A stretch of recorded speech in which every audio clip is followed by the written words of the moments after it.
Welcome, everyone, to another episode of your KWL podcast. It is December 8th, 2022. This is our second off-season podcast. We're here with the Take a Whip team with Captain Niko Lewis. Niko, how you doing? Pretty good. Thank you for having me on, Grant. It's nice. It's good to be on one of these. I've heard my dad, Brian Lewis. I know he's talked on a couple of these, so it's nice to get a chance to just talk about the league. Amen. Amen to that. And also here, first-time guest, Brett Neal. How's it going, man? Going good, going good.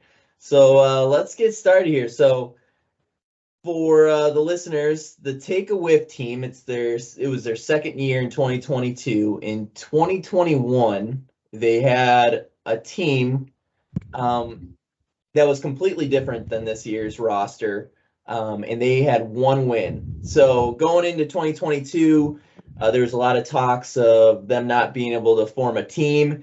And I don't know, Niko, I'll let you kind of explain how you ended up taking advantage of that and joining, but it was about time where, like father, like son, the son takes over a abandoned team and made a little magic happen. So you want to kind of explain how the team ended up forming together and kind of how you guys kind of came to know each other and got enough people to play? Yeah, absolutely. So I know it was interesting from the start. Obviously, like you mentioned, my dad, he plays wiffle ball. He's been playing for a long time now. I mean, even my earliest memories at that park are wiffle ball games and things like that. It's always just been hanging around the field, hanging around with the community. It's always a lot of fun. So I was very excited to get the chance. I read a text one day. I was at school, I think, and my dad was just like, "Hey, would you like to be a captain of this team? We don't have many people. Would you like to try and get some guys together?" And I was like, absolutely. That was something I've been waiting to hear for like many, many years now at this point. So yeah, it was a really happy time. Scrapped a couple guys from my school, just some guys who wanted to try out the league. Like Brett here, he was a phenomenal player for us. It was really nice to get a couple guys together and just be that a team that everyone kind of enjoys to play and just have fun. Yeah, definitely. And you guys seemed to mesh pretty well because I know early on in the season, you guys kind of had some people would show up, others wouldn't. You had like Josh Ballard. He came back in the KWL. I don't know how many years he played before he kind of retired for a bit, but he jumped back in. And for the viewers, that's Josh Ballard is also AKA Gingerbread Home Run Slugger. Yeah, And absolutely. and then Brett joined in middle of the season, right, Brett? Yeah, I was about halfway through the season. Nice, nice. And how did you kind of get involved with Kalamazoo? How'd you hear of us? Did Niko reach out to you? What was that backstory like? No, so I've been playing slow pitch softball for like 10 years. I had to take a break when my 2-year-old was born, so I hadn't really done anything for 3 or 4 years. And David Cordini, who Nico's dad, Brian, is on his softball team. So I was like, hey, I can play this year. They added me to that. And then I saw him kind of in a group talking about wiffle ball, and I was like, oh man, I gotta play this. Like I've watched it for like 4 or 5 years on YouTube. I thought it was the coolest thing. So I started begging Brian to get me on a team. Like, let me sub, man, let me sub. And finally, he's like, hey, Niko needs somebody to play. Will you come? And then I think I played that first week, and Nico's like, hey, man, if you want to come back to every game, you can. And I was hooked after that. Yeah, I mean it was something special to have you on the team. I feel like, and we like you said, we needed that extra player, and we needed you throughout that whole season. Honestly. Yeah, it was a lot Yeah, of because fun. what was like the core roster? Because you guys had a lot of people kind of come in and sub just with schedules, and obviously some people kind of being a little flaky. But what would you say your core roster was, Niko? Yeah, so I'd say me, Brett was at I think every single game after he started playing with us. Josh Ballard, I pretty much can say the same thing about him. I think he was there unless he was sick or something. He was there. Noah, he used to play for Brutang. Um, he was there for Yep. most of the season with us. I think that was kind of our core roster. We had Andy Wall. We had he was a great player for us. We had him. I think sadly though he did something to his hamstring kind of quarter of the way, midway through the season, and so that was kind of put him out. So that was unfortunate, and so he was with us until then. But yeah, I'd say me, Brett, Noah, and Gingerbread. That was kind of who stuck with the team. Yeah, and Andy, I'll take credit on Andy. I grew up playing Little League baseball with him back in Bay City, and I knew he really loved it too. It just sucked that he kind of pulled his hamstring. So I don't know if you've talked to him since the season's over, if he's planning on playing again. I know he was talking about last year that he might be moving, but yeah, I think he moved up with his brother actually already. I think somewhere up near Grand Rapids, and I think he planned on moving out, maybe even out of the state to look for a job. So it's sad to see him go, but I'm glad we were able to play with him while he was here anyway. Yeah. Nice. And then another guy you had there who played a number of games was Colin Swintz. What's his backstory on him? He's your friend, right, from school? Yeah, so he was one of the guys I was able to bring out from school as well.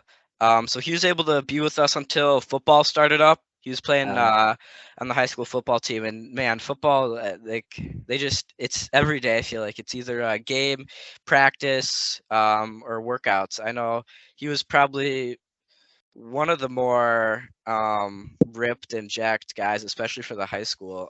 But yeah, for a team anyway, he had a lot of home runs. So the weight room took up a lot of his time. Nice. All right, back to Brett here. So Brett, this is your first time playing in the KWL. You kind of mentioned how you heard of us. Tell us your backstory, where you're from. Did you play wiffle ball growing up, or did you kind of just see and go, okay, yeah, I definitely would like that? And then also what your first kind of feelings and thoughts about as you got going, like what you thought of the actual league in wiffle ball. Yeah, for sure. So I grew up in Athens, which is like, I don't know, 30 minutes from Battle Creek, 15 to 30 minutes. Never played wiffle ball. Like it wasn't super big at all in Athens. Like we always played baseball. Growing up, like my graduating class was like 60 people. So like all of us played baseball, all of us played football, and all of us played basketball. And like that took up all of our time. Yeah. So my senior year, I went to, after I graduated, I went to Siena Heights for a year, played a year of college baseball there, tore my labrum in my throwing shoulder, and then transferred back to Western. And I've kind of lived in Kalamazoo ever since then. So I had I just started watching it on YouTube, and I just thought it was the coolest thing, like 3v3, like just the way the ball moved. I was like, man, I think I could be good at this. Like if I can hit, 70 to 80 mile an hour curveball, I can hit this. So first game, man, like it's exhausting. Like to anybody who's never played before, like it's so exhausting. Like I could barely walk afterwards. And I don't know if that's because I'm 32 and fat and out of shape, or just like it's so draining on the body. But man, after that first game, I was super hooked. I think my first game, like I know the stats weren't really recorded for me, but I think I had like 3 or 4 hits. And I was just like, dude, this is awesome. Mm-hmm. And we really struggled to kind of on the second pitcher. So I was like, hey, I can pitch. And I was, again, terrible at first. And towards the end, I started to, find a fastball that worked for me. So it's a ton of fun. Yeah, so me and Brett were talking before we kind of started this podcast. You want to kind of show the listeners, especially for any newbies listening, and kind of like how you figured out how to throw something that you could throw for a strike? Yeah, so like at first everybody was telling me like say the holes are here, they're like put the holes facing and throw it like this with the holes rotating. And I did that and it just didn't work for me. So what I really found that worked was say these are the holes here, kind of throwing it like a cutter where it's slanted down like this. And then it started to really move straight for me. And I don't know, Niko, I thought I was doing good. I'm not sure, but I started throwing harder and harder and harder, and then I really felt like I was hitting the strike zone. Yeah. What do you got on that, Niko? Well, I was just gonna say, I know, especially towards the end of the season, I think Brett was pitching as much as he was up for until the shoulder, whatever, was starting to hurt. But yeah, Brett was always there. He's like, you need a pitcher, if you need a pitcher, even from the beginning. I know he'd come up and be like, "Can I just have a couple balls? Like, I just want to throw, like over the weekend or whatever." And it was so nice to have someone who's just able to do that, especially with the arm that he has. So it was great to have another pitcher. 100%. Like no joke. Like I marked out the distance in my backyard. I cut out a piece of cardboard and taped it to my wood shed, and I was just throwing all weekend, just because I don't like being bad at things. So it was really driving me to help Niko's team and go from there.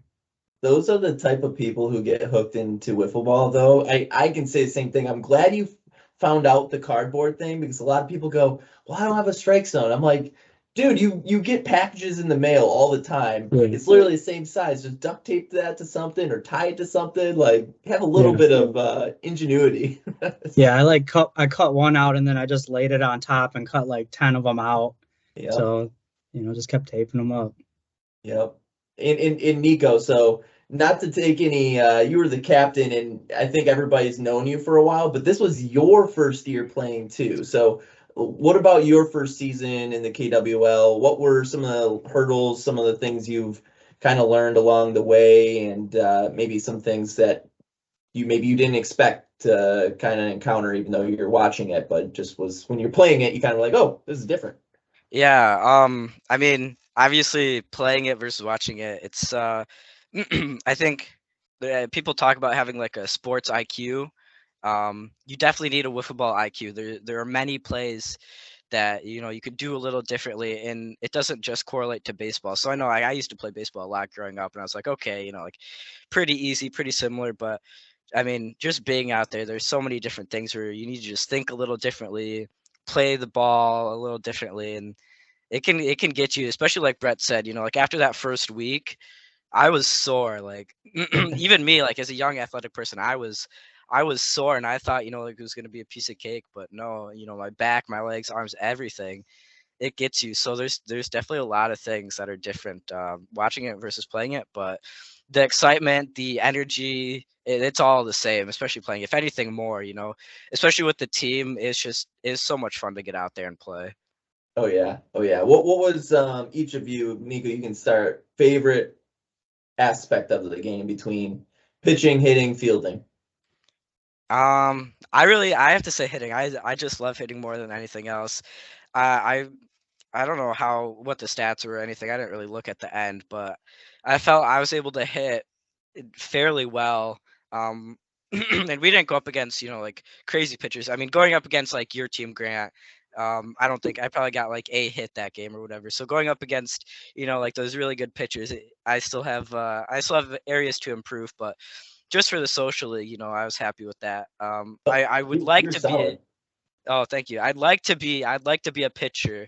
So that's probably something I'm going to start working on once it gets here a little warmer, even in my basement or something. Just throwing balls, figuring out grips, because I'd love to be pitching those fastballs like you guys. Well, you were throwing. I was kind of impressed how quick you picked it up, just throwing strikes. I mean, that's the toughest part. And you were throwing strikes. I'm like, wow, he already's throwing strikes, especially from that distance.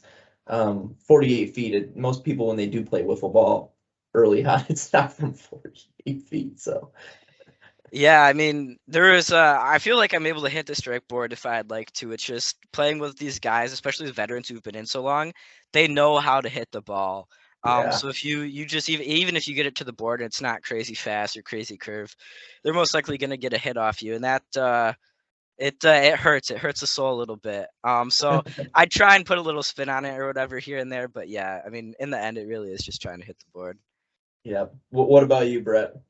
Yeah, I think the two things that I really loved about it was, one, the hitting aspect, because it takes you back to, because you are so close, and some guys can throw fairly hard. Like Zach threw pretty hard for the social league, I thought, and had some good movement. So it really took me back to baseball to like actually, because slow pitch softball, I mean, that it's like a moon ball coming in. Yeah. So it was really nice to get back to, trying to get some bat speed and making solid contact, and just kind of progressing. Like, I think my first few at bats, like I had some like little baby hits that just kind of dribbled out there. But towards the end of the season, you start to make that really good contact where they're just hard line drives over and over and over again. Like even in high school, I've never been a power hitter, so I think I hit the top of the fence in our last game, or second to last game, right? So didn't go over, but I mean, I hit hard line drives up the middle, and like I'm happy with that just because you get on base. And then the second thing is I love the base running aspect. Like you can be a wild man if you want, or you can roll the dice every once in a while. So I think we started to towards the end of the season get fairly aggressive, like Niko and I, just because we were probably the two of the faster guys on the team. But we started to get super aggressive and starting to tell each other to go home, and I think that really helped us score some more runs too. That's a super underrated part where I think a lot of people enjoy it too. Because it's funny, I play some wiffle ball on the East Coast, and on the East Coast, those guys don't do any running, and they play with like big bats. So it's a different style, and a lot of them go, "Man, don't you hate the running?" But the running's fun. It, like you said, it makes you move, one, but then two, it's just makes fielding a little more entertaining. It makes you feel like a kid too. Yeah, like playing just pick up, having fun. Like that's one of my favorite aspects. Yeah. No, I feel that. Next topic here, as I pull up my list, what is both you guys get a take on this, and it can be short. Team jokester, who takes it most serious, and who has the most fun? Niko, you can start. All right, jokester. Boy, I don't know. I feel like we all kind of like to joke around here and there, and have fun the whole time. For anyone who doesn't know, like the Kalamazoo Wiffle Ball League, especially the social league, most people are just there to have fun. So I think everyone, especially like talking with the other team or whatever, they're just there to have fun, like you are. So one jokester throughout the season, I don't really know. I think we were all jokesters at one point. There was no one really come to my mind. Person who took it most serious.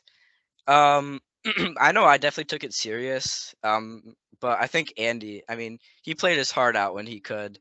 He went for every play, he went for every ball. He would, like start running before the ball even left his bat sometimes, I feel like. I mean, he'd just be trying to round those bases like no one else. So I'd have to give that to Andy. Who had the most fun or tried, I would say Noah 100%. Noah, he's just there to have fun, and he's someone that you have to have fun around, right? Like he's such a nice guy. He's just he brings the team together, really. Like he's always the person just keeping everyone's spirits up. He's just there to have fun like everyone else. So definitely Noah. He's a go-to guy if you're trying to have a fun time. Noah is the glue guy. Every team needs that glue guy who you're just like, he just makes the team mesh, and he's just fun to be around. Noah is like the ultimate glue guy. What about you, Brett? Yeah, jokester. I mean, I again, like Niko said, I can't really pick one person for that, but serious, I would have to say Niko. Just because I'm 32, and Niko, how old are you? I was 16 playing in the league, but I'm 17 now. Yeah, so like I saw a lot of myself, like a lot of times when he was pitching, like it'd be like, dude, just calm down, have fun, because I was that same exact way. Like I hate not being like above average at something. Like if he was struggling, it's like, dude, just have fun. Like I mean, it's more of just a practice right now. So and then again, Noah had the most fun, like you said, like, and it's so good because Noah's not the most athletic person. He's not like in it to win it every single game or at bat. But then like you see him get super excited when he hits a home run, or he makes a catch that he doesn't think he's gonna make. So I mean, it's definitely good to see somebody like him have some success too. And I think that kind of motivated me or motivated us to play harder too. Yeah. Noah, when we played you guys, and you weren't there yet, Brett. Noah, I think we posted about it. I can't remember who was pitching. It might have been Connor Henderson or Lance. I can't recall. Anyway, Do you remember, probably Niko? Lance. Was it Lance? I I kind of want to think say it was so. Lance too. And he throws this sweeping curveball that was literally like way over his head, and he literally jumps up out of the air. His feet are off the ground, and he tomahawks this thing, and he hits a home run. It was like a bomb, like an absolute bomb. It was I awesome. remember that. It was hilarious, and that was such a funny moment. And Yeah. I think that's what everyone really tries to play for. Yeah. And he would like swing and miss and be like, why did I swing at that? Like he's just that guy that's like he knows he shouldn't swing at it, but he still does it anyways. And then so it's just fun. Oh yeah. Oh yeah. Another question for both of you guys. We'll start with Brett this time. You have to pick a quote unquote rival. Obviously, it's kind of tough to say a rival, but if you have to pick a rival, who would it be in KWL? For us, I would say I don't know if I'm gonna say their name right or not. But the Graboids. Yeah, Graboids. Right? Because like when I started, I swear to God, we played them every other week. Like we probably played them 3 times in the second half of the season, and then when we got to the playoffs, we took them to game 3. We were up after like 2 or 3 innings of game 3, and then just kind of fell apart. But they're definitely the team that I think we always played a close game with them too. Like every time we played, it was close. So that's a good pick. Niko? I was thinking about this. This is one of the questions I was really looking at when I saw that list, and I was like, yeah, I'm gonna have to say Graboids 100%.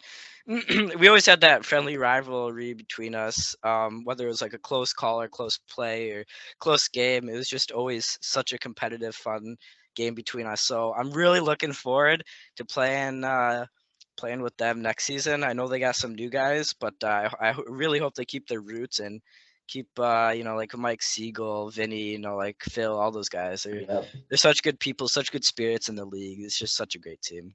Yeah, that's a legendary team, and you heard it here, Graboid Nation. Take a Whiff is taking you out next year. I would watch the scoreboards, and you guys are both right. Like your games were always super close, and they'd be back and forth. Like if you actually looked at the box score and looked at the scores, it was back and forth. Nice. All right. Well, we'll get into the last question here. We'll start with you, Niko. Take a Whiff's 2023 outlook. I mean, do you have any goals you want to build upon, whether it's team goals, any personal goals from anybody that you know, any changes in the roster? I know it's December, so you probably don't have that. But if you do, and you want to drop a little rumor mill action, here's your chance. Yeah, well, I know it's definitely looking a little unsure right now as who we're gonna have on the team. I'm pretty sure Andy is out for sure, unfortunately.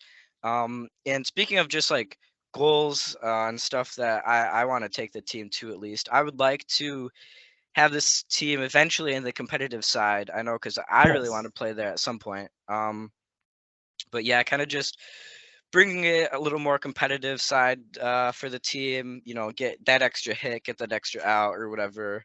Hopefully go further in the playoffs, whether it be on competitive or social side. It would be great. So yeah, roster is definitely unknown so far, but it should be strong, looking strong for Take a Whiff here. Nice. What about you, Brett? Same questions. I know you just started. You may not be thinking about wiffle ball quite yet.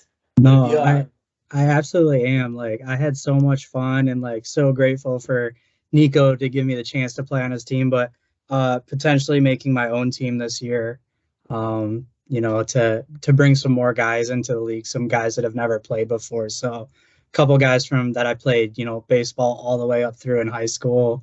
A couple guys that I worked with. So all of them have never played before. So again, probably on my side, it's super unknown too, because I know I can pitch, but we don't have anybody else that's ever done it before. And really, you have to have 2 or 3 halfway decent pitchers to really do anything in this league. So again, kind of unknown that, I want Niko on my team, and I extended a contract offer. I think it was like 2 or 3 bags of seeds a week or something. But I think he wants to keep his own team too. So Yeah, I mean, just speaking on that quickly, I'd love to join Brett's team, and that's definitely an option I'm keeping open. If I can't get enough people, and if the team doesn't look right for next season, then yeah, I'm absolutely going to be joining Brett. Nico Juicy gets to be rumor my mill bench stuff. coach too. Bench coach, I love it. Yeah, I'll be there for whatever you want me for. I love that. I love that. That's good stuff. All right, guys. Well, we can wrap it up here. Any last takes, plugs, anything you want to shout out non-KWL related? Here's your chance. Niko, you want to start? I don't really have much to say other than join the league if you're around and you're looking for something to do.